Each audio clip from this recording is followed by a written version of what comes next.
Meagan Good and Jonathan Majors have been putting on a united front ever since his legal trouble started, but it looks like things might not be as solid as they seem. Word on the street is that Meagan finally confronted Jonathan after some shocking details about his past came to light, including a wild confession about how he allegedly tried to take out his ex. It's the ending of a chapter and the beginning of a chapter, and I'm at a place where we got married on the 18th. That was a couple days ago, Yes. a couple sleeps ago, and it happened when it happened because when we planned it, yeah. But all this got the fans are wondering if Meagan is rethinking her decision to stand by him, or if she's just in too deep to walk away now. But Jonathan Majors might have just fumbled his own comeback. So The Hollywood Reporter just dropped this deep dive on Jonathan, and it really gave the full picture from his rough childhood to all the struggles that shaped him. A lot of people were thinking maybe it's time for a redemption arc. Disney was even rumored to be reconsidering him after his performance in Magazine Dreams was called the best of his career. And let's be real, Meagan Good definitely played her part as his supportive girlfriend. But here's where it all falls apart, because now a leaked audio recording has surfaced of Jonathan basically admitting to attacking his ex, Grace Jabari, and it's kind of bad. I'm ashamed. I've never wrestled with a woman before. I mean, it's just, I've never aggressed. Like, You strangled me and pushed me against the car. Yeah, all those things are under aggressed. Yeah.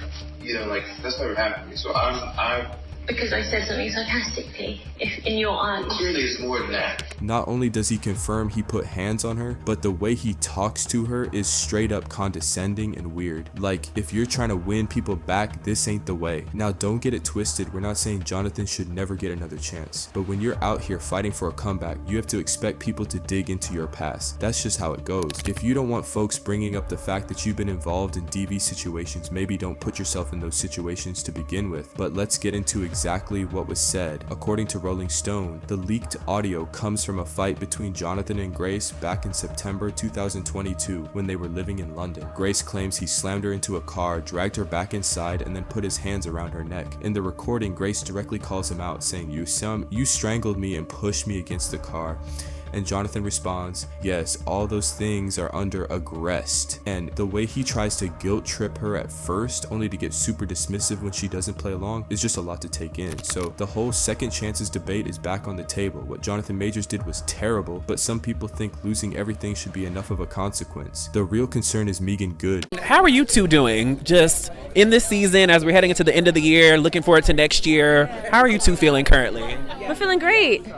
I know that's right. People are hoping she never finds herself in a position where she has to deal with the same kind of aggression he's been accused of. Now let's get into the details. Before his trial even happened, some troubling information was already out there. Jonathan was convicted of reckless assault in the 3rd degree and harassment. This was all tied to a different incident in New York. The big moment was his March 2023 arrest for allegedly attacking Grace Jabari. Breaking news overnight, and Creed 3 actor Jonathan Majors arrested on an assault charge here in New York City over an alleged domestic dispute. A rep for the actor saying he's done, quote, She ended up with a fractured finger and a nasty cut behind her ear. Reports even said it looked like her ear was almost torn off. And that's when Meagan Good stepped in, showing up to court dressed like she was caught between a club night and a business meeting. But let's be real, in Hollywood, nothing is accidental. Everything down to their outfits was probably coordinated by a PR team. Now here's where things get even messier. The judge blocked any previous allegations of physical abuse from being used in court, so the only thing they could focus on was the aftermath of their September 2022 fight. But the receipts were there. Audio from the trial caught Jonathan admitting he has a temper and expects Grace to hold herself to the standards of Coretta Scott King and Michelle Obama. The situation escalated when Jonathan got mad at Grace for going to a bar with a friend and having that friend come back to their place. From there, things spiraled. Grace says Jonathan physically attacked her, bruised her, threw her onto a car hood, put her in a headlock, and tried to silence her when she screamed for help. It didn't stop there. She claims he dragged her back inside, put his hands around her neck, and said he wanted to end her. And if that wasn't enough, she says he slammed her head into the marble floor while strangling her to the point where she couldn't breathe. And the messages? Well, he allegedly begged her not to go to the hospital, warning her that if she did, they might start investigating him even if she tried to lie. She later wrote to him basically asking, "How could the man I love throw me around, strangle me, and tell me he hates me?" She also mentioned dealing with a head injury, brain fog, and constant headaches. Jonathan, for his part, has been playing the rewrite my story game. In a statement, he talked talked about accountability and refusing to fall into a self-destructive narrative, but what's wild is that some big names in Hollywood are still backing him. Michael B. Jordan, Matthew McConaughey, and even Whoopi Goldberg. And let's be real, these guys weren't in relationships with him, so how would they know what he's like behind closed doors? At the end of the day, yeah, everyone deserves a second chance, but that doesn't mean people shouldn't be held accountable. Let's just hope Jonathan has truly faced his demons and that Meagan or any woman around him never ends up in the same position as Grace. What do y'all think? Is their marriage going to last? Drop your thoughts in the comments. Let's talk about it.